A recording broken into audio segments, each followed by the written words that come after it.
My name is George Donald, and I formerly was a director of a Centre for Continuing Studies and worked within Edinburgh College of Art, Edinburgh, capital city of Scotland.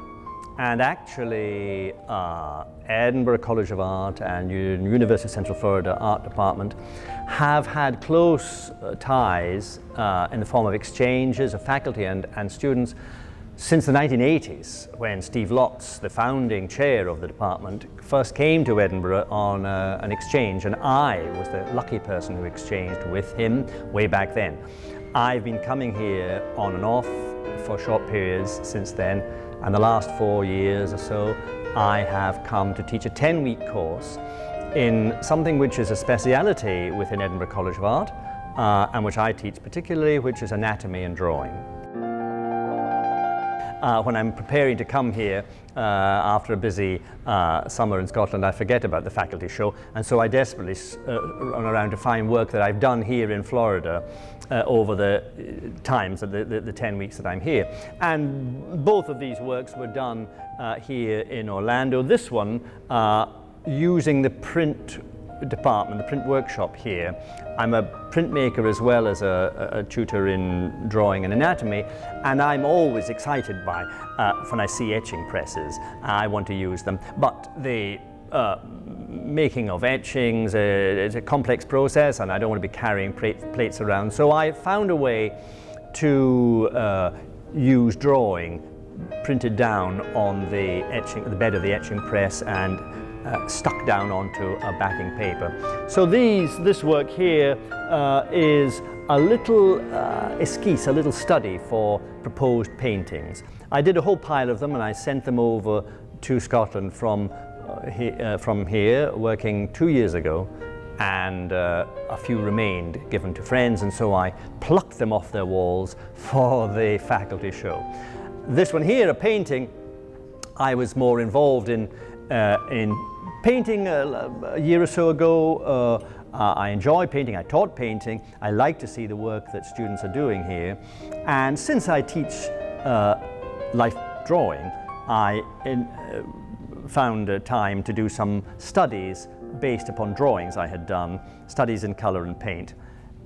As for the subject matter, obviously the nude, the delight in painting skin and skin tone, the construction of the figure, all the things that I teach and am involved in here. But I had been on my travels some years previously to Central America, so that's why the parrots fluttered in. As for the wild dog, simply an exercise, I suppose, in the contrast of textures.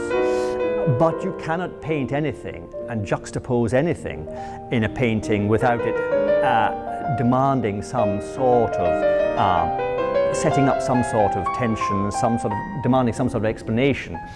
And that I cannot give, except that nothing could be more dissimilar from a wild dog placed beside a vulnerable female nude. I leave it to the viewer to decide why I would select that particular difference in texture and in idea.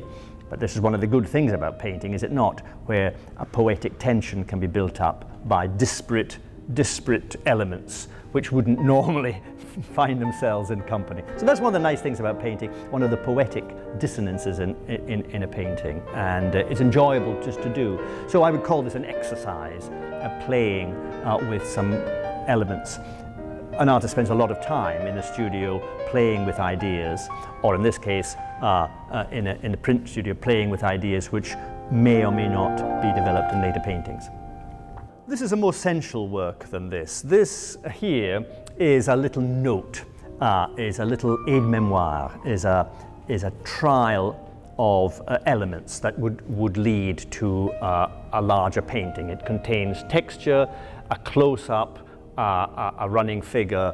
It isn't meant to be a complete work in itself, although very often a little sketch is one of the most delightful things an artist can do when they're free to juxtapose elements in a particular way. And I enjoyed doing that on the bed of a press. I was technically interested in it. This here is a paint, more art painting, purely and simply, where one can enjoy juggling, like a juggler can play with drawing, colour, form, texture. All these things can be,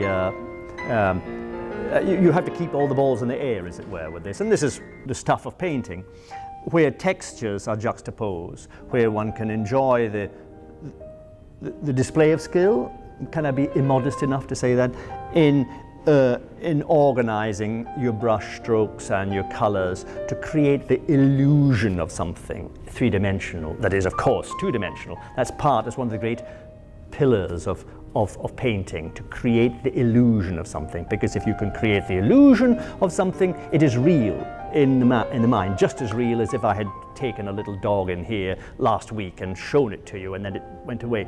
These things stay in the mind, and the artist enjoys a display of skill in order to create that illusion and to juxtapose these things. So, an exercise in my art.